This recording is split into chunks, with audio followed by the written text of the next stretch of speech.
the first thing I'll say is I challenge that there might be a founder here in the audience that's going to do something big.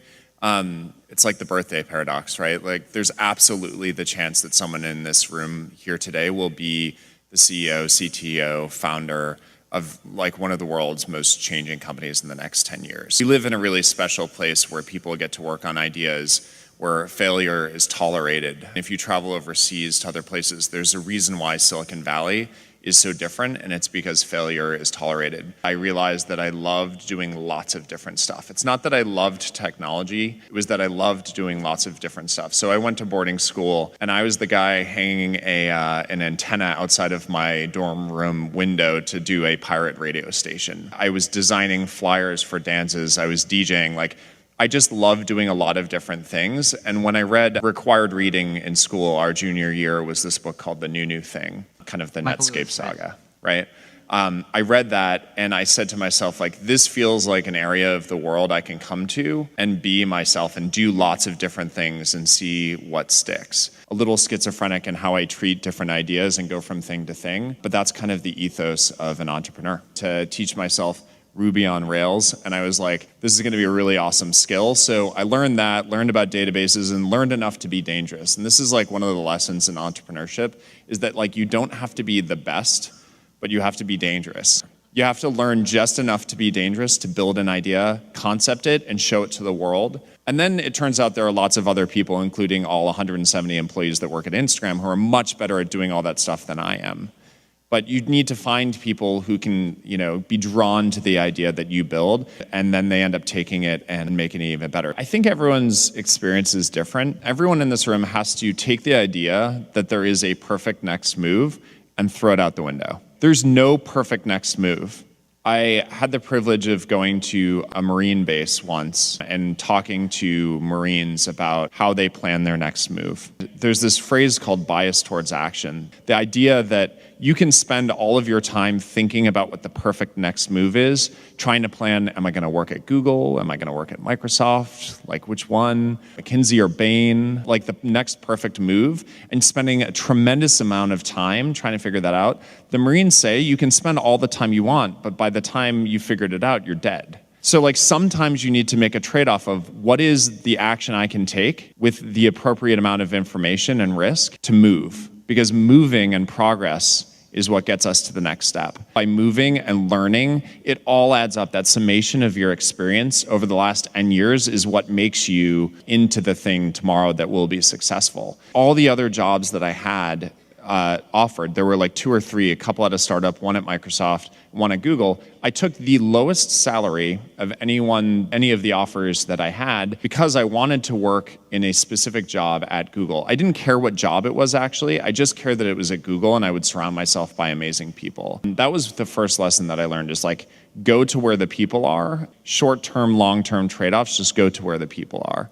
Being at Google and going to Corp Dev was an interesting move because I was I want to be near startups again. I learned a lot about startups in school, but I want to be back in the startup world. And then 2008 happened. And I'm not sure how many people remember 2008 in this room. The economy kind of went to crap. I remember looking at my boss and being okay, so can we buy this company? He's nope. Can we buy this company? Nope. One of them, and I won't even name the name, but it was a really interesting company, ended up doing really well. I wish we had purchased it. But the thing is, he was we're actually not going to do many deals now. You should probably just go golfing. And for a 20-something-year-old thinking to themselves, I want to make a difference in the world, and your boss is telling you to go golfing, maybe I should just leave. So I did, and there's a chapter in between Google and Bourbon that not many people know about, but I ended up joining a startup of some ex-Google folks called Nextstop. Hugely transformational for me because it's where I cut my teeth learning to program, learning to build a site, and everything I learned in that year at Nextstop before starting Bourbon was actually it made me ready to go do Bourbon. So again, every move you think needs to be perfect. It turns out just surround yourself by great people where you can learn the most and great things will happen. But I didn't go golfing, and that's rule number 2. I never know I would be able to survive for 20 years. So I call myself like a blind man riding on the back of a blind tiger. And for 20 years, survived to today, still surviving. But we want to make this company last 102 years. So we finished only 16 years. There are 86 years to go. You started in 1999. Yeah, because in China, everybody wants to make company for the last 100 years. This become a slogan. Nobody take it seriously. So if you want to give, the KPI to your people, it should be very specific. And then people know it's serious. 102 years that we were born in 1999, Alibaba. So last century we had 1 year, and this century we want to have 100 years. Next century 1 year, 102 cross-rich centuries. So very specific. So in our company we never talk you're successful or not, because we think there are 86 years. Next 86 years, there are many chances that fail. So that's why we say, don't talk about you're successful. 86 years later, we talk about it. And this is something we know how to make this thing happen. So I think, generally, I'm a positive. But next to 2 or 3 years, maybe I have problems.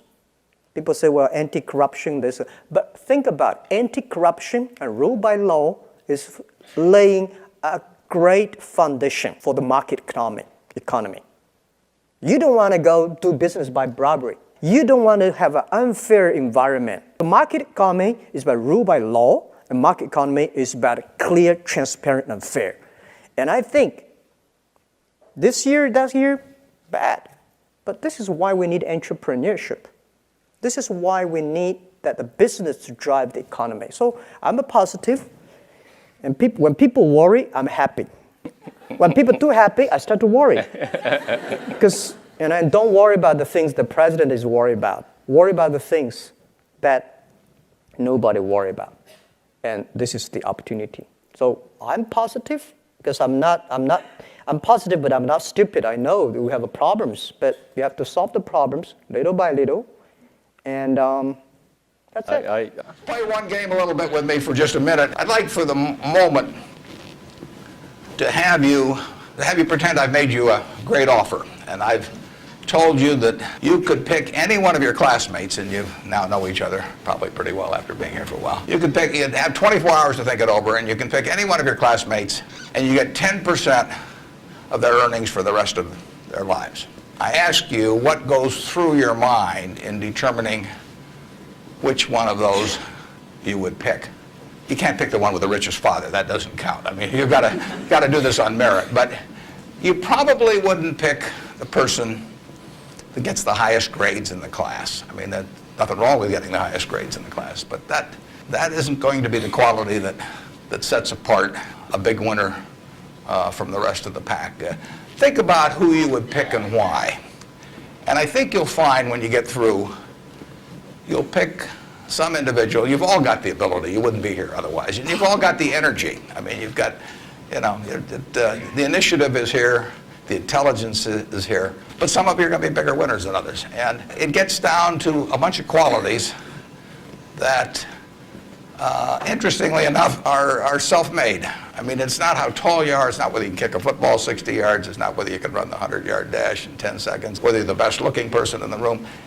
It's a whole bunch of qualities that really come out of Ben Franklin or the Boy Scout code or so, whatever it may be. I mean, it's integrity, it's honesty, it's generosity, it's being willing to do more than your share. It's just all those qualities that are self-selected. And then if you look on the other side of the ledger, because there's always a catch to these, free gifts and genie jokes. So you also have to, and this is the fun part, you also have to sell short one of your classmates and pay 10% of what they do. So who do you think is going to do the worst in the class? This is way more fun. And think about it again. And again, it isn't the person with the lowest grades or anything of the sort.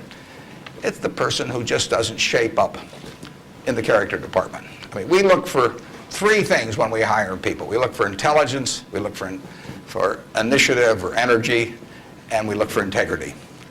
And if they don't have the latter, the first two will kill you. Because if you're going to get somebody without integrity, you want them lazy and dumb. I mean, you don't want them smart and energetic. So it's that third quality, but everything about that quality is your choice. You can't change the way you are wired much, but you can change a lot of what you do with that wiring. When you write down the qualities of that person that you'd like to buy 10% of, look at that list and ask yourself, is there anything on that list I couldn't do?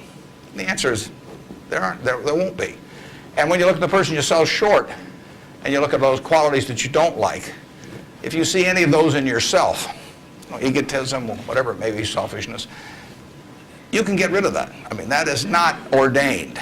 And if you follow that, and Ben Franklin did this, and my old boss Ben Graham did this at early ages in their young teens. Ben Graham looked around and he said, who do I admire? And he wanted to be admired himself, and he said, why do I admire these other people?